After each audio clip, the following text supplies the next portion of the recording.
We are the restaurant brokers, and we sell restaurants. We started the nation's largest restaurant brokerage firm over a decade ago. Atlanta, Georgia was our starting point, but our brand is spreading nationwide. We define restaurant brokerage and help buyers just like these. Our dream, our goal, open up a restaurant, loving life, serving people breakfast and lunch, and then enjoying the rest of the day with them and ourselves. Buying an existing restaurant, leasing a closed restaurant space, or purchasing a restaurant franchise. We help buyers satisfy their appetite for acquisition. I'm part of a husband and wife team with this fella. Working with my wife has been a lot of fun. The ultimate goal for everybody here is to make this work. And because we have different strengths, we bring different angles to the deal. The process begins with our powerhouse website, WeSellRestaurants.com, where buyers sign online confidentiality agreements and browse restaurants for sale. Then we send buyers undercover to check out a restaurant and decide if it's the right one for them. Buyers get our proprietary business analysis tool with all the financial details on the business for sale. After studying the restaurant inside and out, it's back to our office. We're deal makers. We write contracts and negotiate terms for buyers and sellers. That's why we sell more restaurants than any other firm in the nation. We are the restaurant brokers. Our name says it all.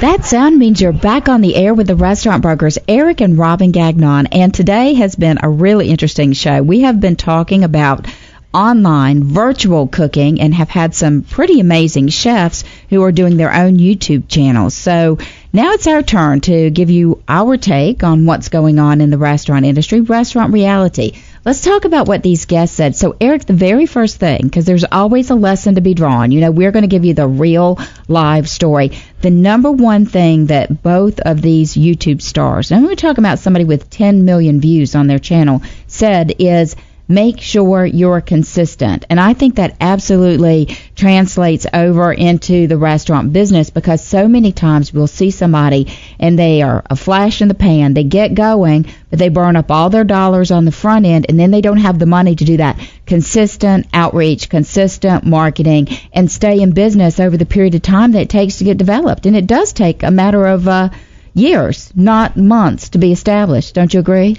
I agree. I mean, this is maybe some of you today. It's like, what does this have to do with my restaurant, or me wanting to be in the restaurant business? I think you have to look at this. There's a very big lesson here. I mean, you got to look at non-traditional platform, how to become a star, how to become a market leader. Not everybody in here has 100, 300, 500, millions of dollars to spend in advertising and marketing to push your content out there. So a lot of people that we know are doing this on a shoestring budget. And how many of you have spent too much money building your restaurant and are left with a very tight budget for marketing?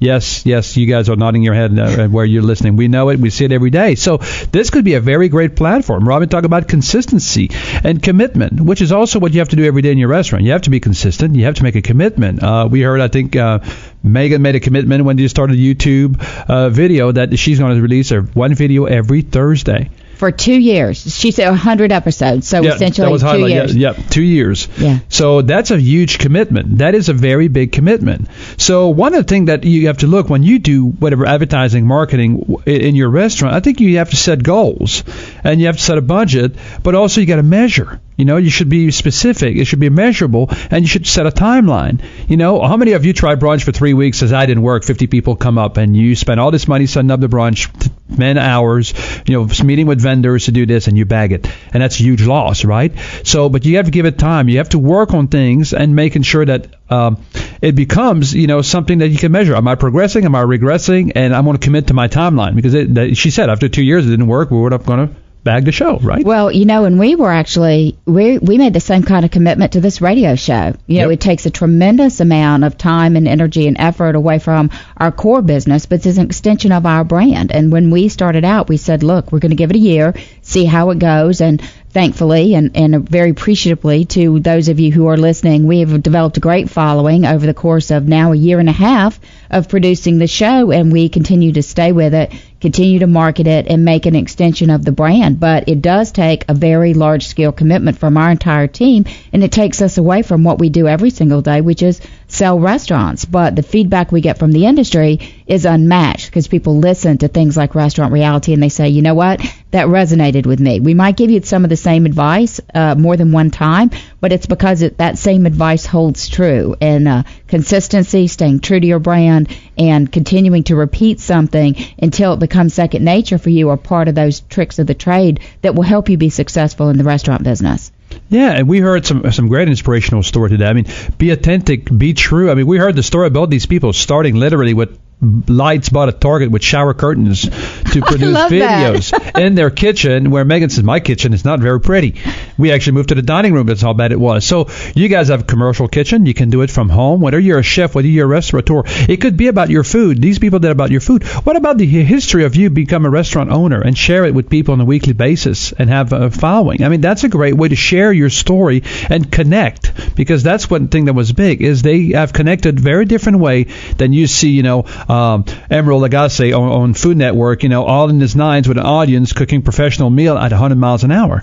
So, and I love the other point about that, Eric, is yes, they went to Target, they used a shower curtain or paper as a diffuser. They started small and they grew through consistency. So the flip side of that is folks will often come to us for a restaurant space and say, I want 3,500, 4,000 square feet. I'm ready to go in this business. And you ask about the budget, and the budget is monstrous for the build out and to get the space and for the rent.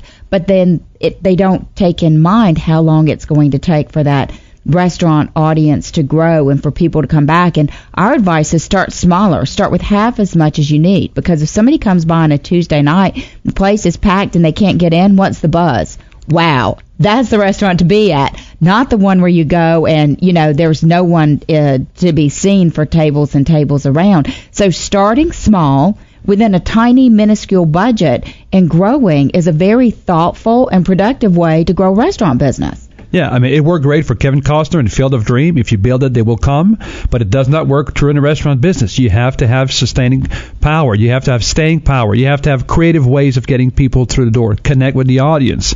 I mean, again, YouTube, we talk about sharing stories as an owner, as a chef maybe. Another way I think you can look at this is, why not having, if you have a chef or you're a chef or you create things, why don't you have a YouTube recipe for customers only kind of channel? Maybe you have your famous dish that's very complicated to make. Can you simplify it and share with your customers? They will not stop coming because you give them the recipe. People love the restaurant experience. It's they want you to wait on them hand and foot. You got it. So, but why not having a simpler story of my secret lobster bisque or something, and then put that on YouTube and have your subscription-based people? Because guess what? When you subscribe, you have a way to reach out to them. And guess what? The cost of that, Robin? What is the cost of YouTube? Absolutely nothing. It's your time. Free. It's that investment of your time and your energy. And there was that whole secret menu type thing that was very, very prevalent. It's kind of a twist on that. I think that's a really great idea, because there would be these secret menus and only people on Twitter or followers would know what that special secret menu item was when they would go in and order it. And so it's kind of a flip around on that same kind of idea. I think it's a brilliant one. And how can you leverage all of the tools within your disposal? And you can take that video, and Robin's more the expert in marketing than I am, but repurposing that content, make it on Instagram, make it on Pinterest, making it all sorts of different platforms, and make a little blurb about that video. So you're building that video and it feeds all your other social media, which is a phenomenal way of doing it. And again, we're talking 2-3 minutes production. We're not talking about, a full hour video here. Right. So your kids are probably even better at it than you are. They can shoot it with a phone, for heaven's sakes. And I think really the authenticity of YouTube is like the grittier the experience, the better. We don't put a lot of effort and production time behind our YouTube videos for our radio show. We just kind of put it out there, and we're looking down and looking at a script and talking to somebody on a microphone, but we get a lot of views from that because people enjoy sometimes just the visual element. Just remember, your audience is not a one size fits all. Some people want you to tweet about things. Some people want you to be give them a visual type of experience. Some people want to go to your website. Some people just want to come to dinner and never be bothered again. But you need an all of the above approach. And if you're ready to YouTube video, the only thing you're missing is a restaurant to go with it. We got a few for you. Go to our website, WeSellRestaurants.com. We got anything from a Dairy Queen in Colorado for $189,000, sports bar in Dunwoody, Georgia for $120,000, Reynolds, listing number 4487, and many more, hundreds more is on our website. We can find your site. We can find your running restaurant. We can find you an asset sale. Call us. Call any of our experts here and anytime. Or go to our website, WeSellRestaurants.com, and check us out and call us if you have questions. We'd love to hear back from you. Oh, yeah. Never enough time to actually even get into the listing. So you know where to go. WeSellRestaurants.com. We Sell Restaurants operates the largest restaurant brokerage company in the nation based on the number of listings, transaction count, and volume. We are franchising nationwide. Eric and I would love to talk to you about that. We currently have openings in many states and are operating in Florida, Colorado, Tennessee, and Georgia. Join us next week, same time.